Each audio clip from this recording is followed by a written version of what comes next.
बोलिए श्री गणेश भगवान की जय। बोलिए पवन सुत हनुमान की जय। बोलिए श्री कृष्ण कन्हैया लाल की जय। बोलिए अम्बे मात की जय। बोलिए राजा रामचंद्र दरबार की जय।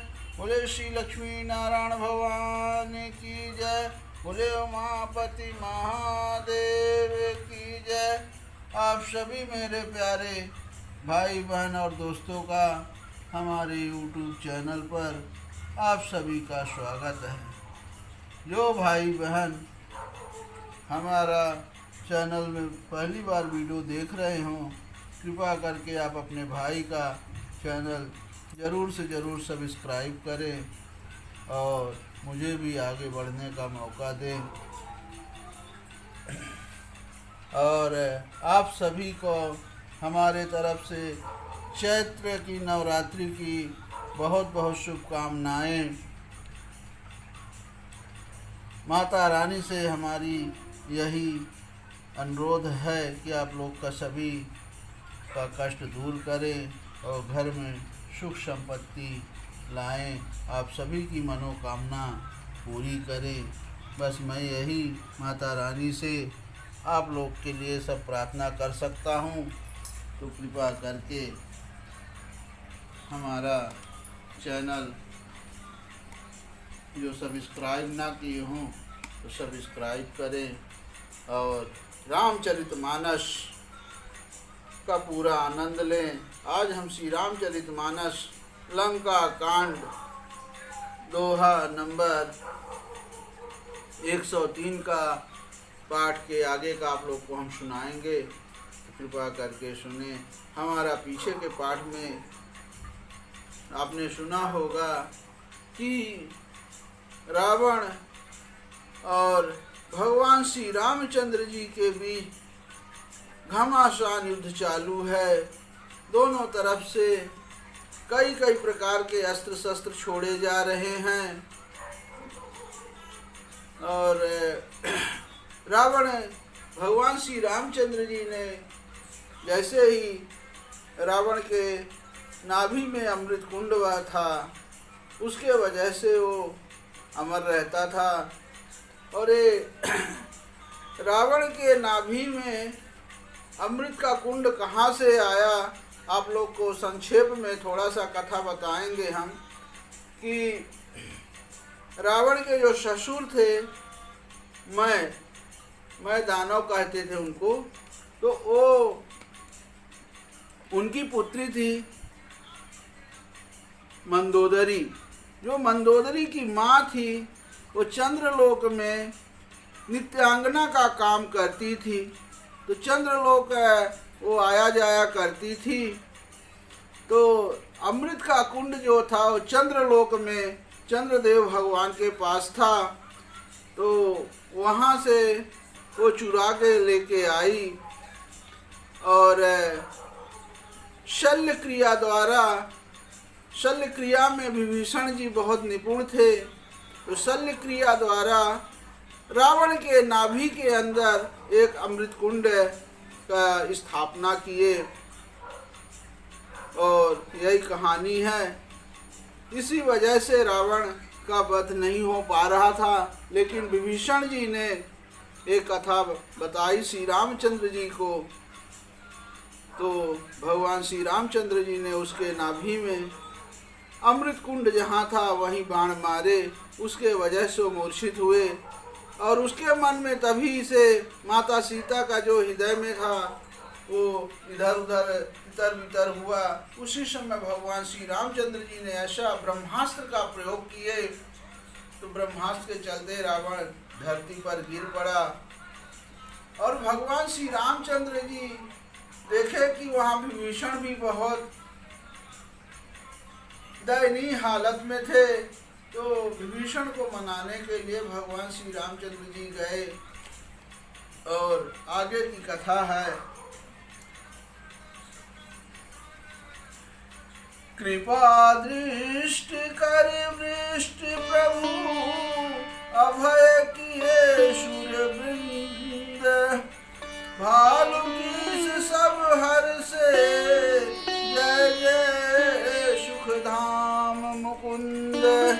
अब प्रभु श्री रामचंद्र जी ने कृपा दृष्टि की वर्षा करके देव सबों को निर्भय कर दिया। वानर भालू सब हर्षित हुए और सुखधाम कुंड की जय हो ऐसा पुकारने लगे। अपति सिर देखत मंदोदरी, मूर्छित विकल धरन खसि परी।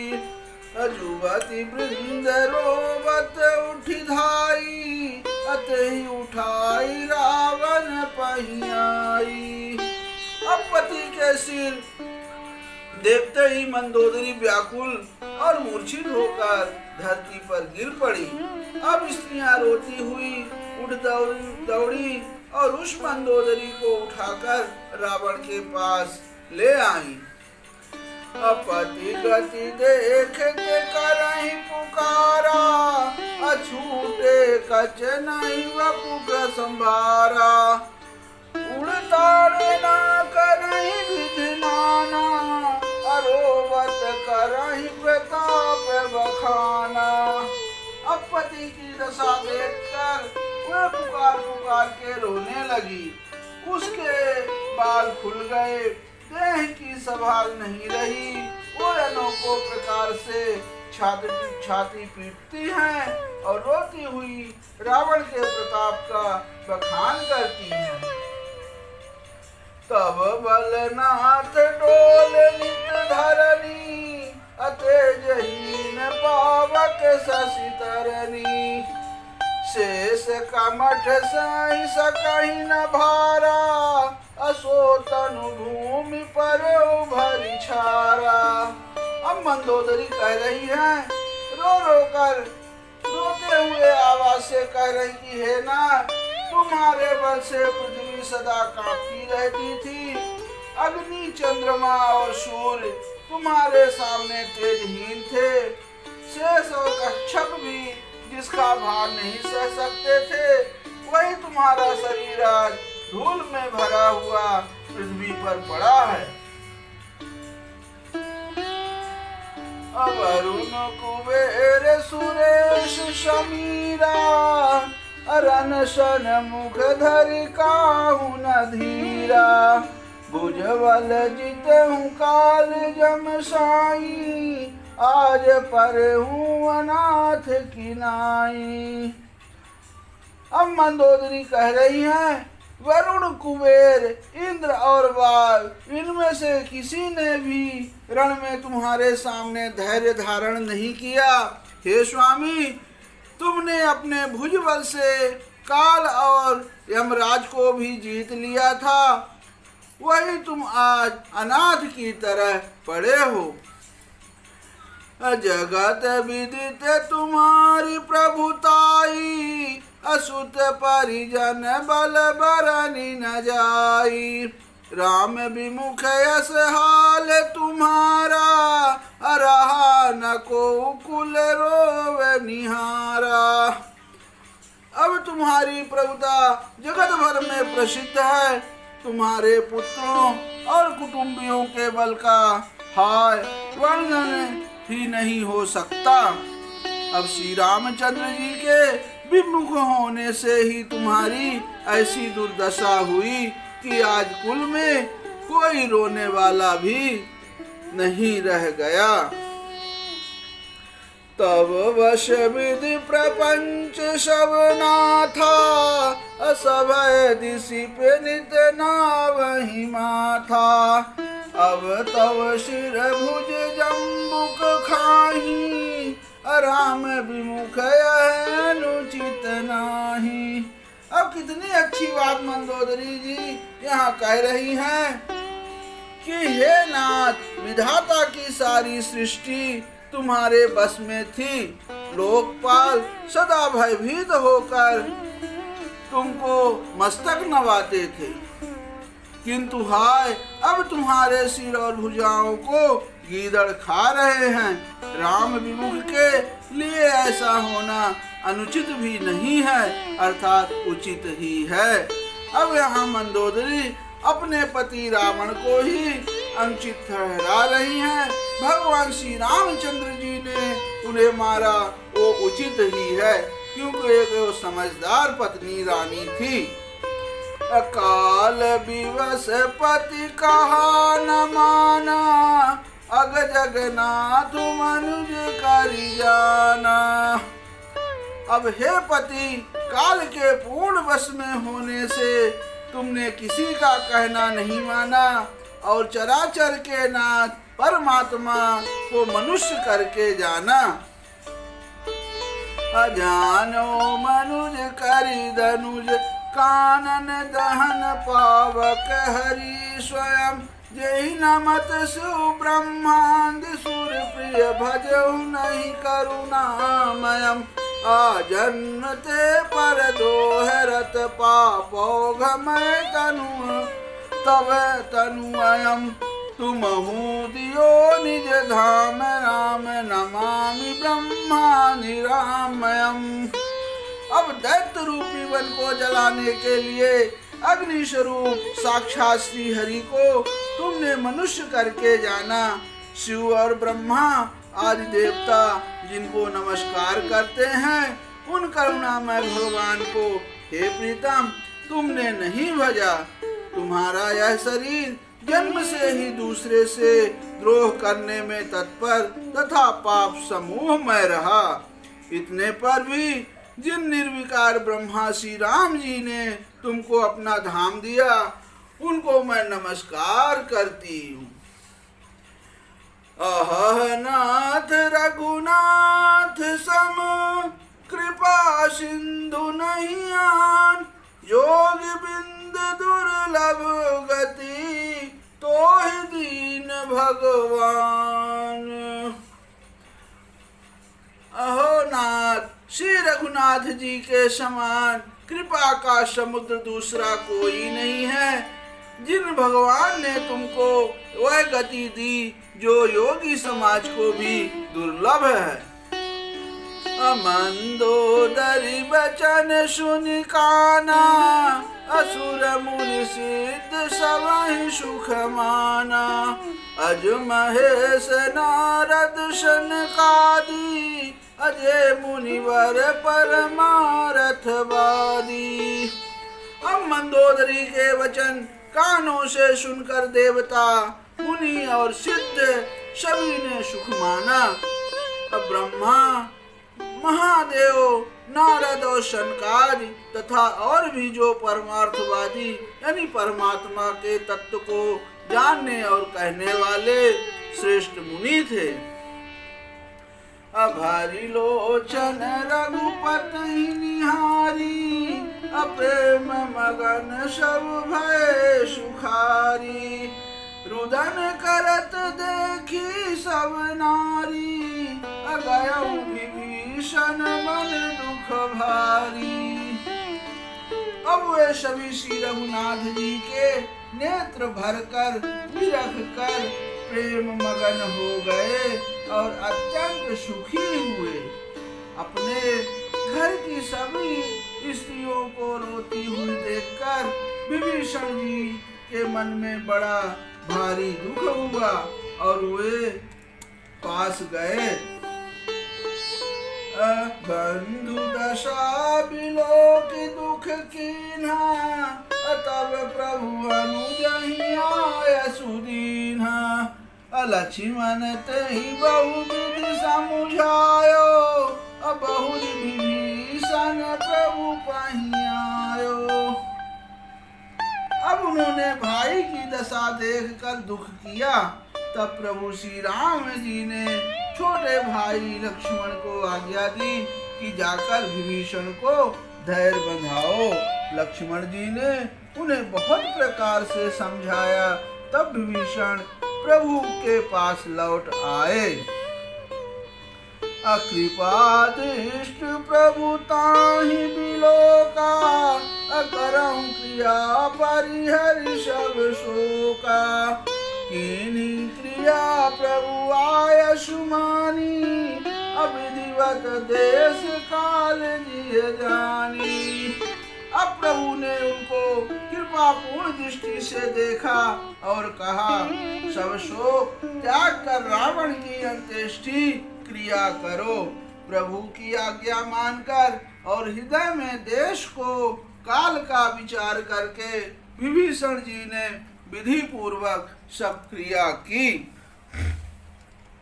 मंदोदरी आदि सब दे तिलंजलिता भवन गई रघुपति गुण गण वर्णत मन माही। अब मंदोदरी आदि सब स्त्रियां यानी रावण को तिलांजलि देकर मन में श्री रघुनाथ जी के गुण समूहों का वर्णन करती हुई महल को गईं। आई विभीषण पुनि सिर नायो कृपा सिंधु तब अनुज बुलायो। तुम कपि से अंगद नल लीला अजामवंत मारुति नयशीला। सब मिल जाऊं विभीषण साथा असार हूँ तिलक कहूँ रघुनाथा। पिता वचन मैं नगर न आवऊं आप सरिस कपि अनुज पठावऊं। अब देखिए यहाँ भगवान श्री रामचंद्र जी बोल रहे हैं कि सब क्रिया कर्म करने के बाद विभीषण ने आकर पुनः सिर नवाया। तब कृपा के समुद्र श्री राम जी ने छोटे भाई लक्ष्मण को बुलाया और श्री रघुनाथ जी ने कहा कि तुम वानर राज सुग्रीव, अंगद, नल, नील, जामवान और मारुति सब नीति निपुण लोग मिलकर विभीषण के साथ जाओ और उन्हें राज तिलक कर दो। पिताजी के वचनों के कारण मैं नगर में नहीं आ सकता, पर आपने ही समान वानर और छोटे भाई को भेजता हूँ। तुरंत चले कपि सुन प्रभु वचना अकीनी जाय तिलक की रचना। सादर सिंहासन बैठारी तिलक सारी स्तुति अनुसारी। अब भगवान श्री रामचंद्र जी के वचन सुनकर वानर तुरंत चले और उन्होंने जाकर राज तिलक की सारी व्यवस्था की। आदर के साथ विभीषण जी को सिंहासन पर बैठाकर राज तिलक किया और स्तुति की। जोरी पान सब ही सिर नाये असहित विभीषण प्रभु कहीं आए। तब रघुवीर बोली कपिलीने कहि प्रिय वचन सुखी सब कीन्हे। अब सभी ने हाथ जोड़कर उनको सिर नवाए। तदंतर विभीषण जी सहित सब प्रभु के पास आए। तब श्री रघुवीर ने वानरों को बुला लिया और प्रिय वचन कहकर सबको सुखी किया। प्रभु के वचन श्रवण सुनी नहीं अगाही कपि पुंज। बार बार सिर नावहीं गहाई सकल पद कंज। किए सुखी कही वाणी सुधा समबल तुम्हारे रिपु भयो। पायो विभीषण राज तिहु पुर जसु तुम्हारो नित नयो। मोहि सहित सुभि कीरति तुम्हारी परम प्रीत जो गाई है। संसार सिंधु अपार पार प्रयास बिनु नर पाई है। अब भगवान के अमृत के समान यह वाणी कहकर सबको सुखी किया कि तुम्हारे ही बल से यह प्रबल शत्रु मारा गया और विभीषण ने राज्य पाया। इसके कारण तुम्हारा यह तीनों लोकों में नित्य नया बना रहेगा। जो लोग मेरे सहित तुम्हारी शुभ कीर्ति को परम प्रेम के साथ गाएंगे वे बिना ही परिश्रम इस अपार संसार सागर का पार भी पा जाएंगे। प्रभु के वचन श्रवण सुनी नहीं अगाही कपि पुंज। बार बार सिर नावहीं गहाई सकल पद कंज। लखन सियावर रामचंद्र बजरंग बली महादेव देव कौशल किशोर की जय, गोस्वामी तुलसीदास की जय, शारदा मैया जू की जय। जय श्री सीताराम।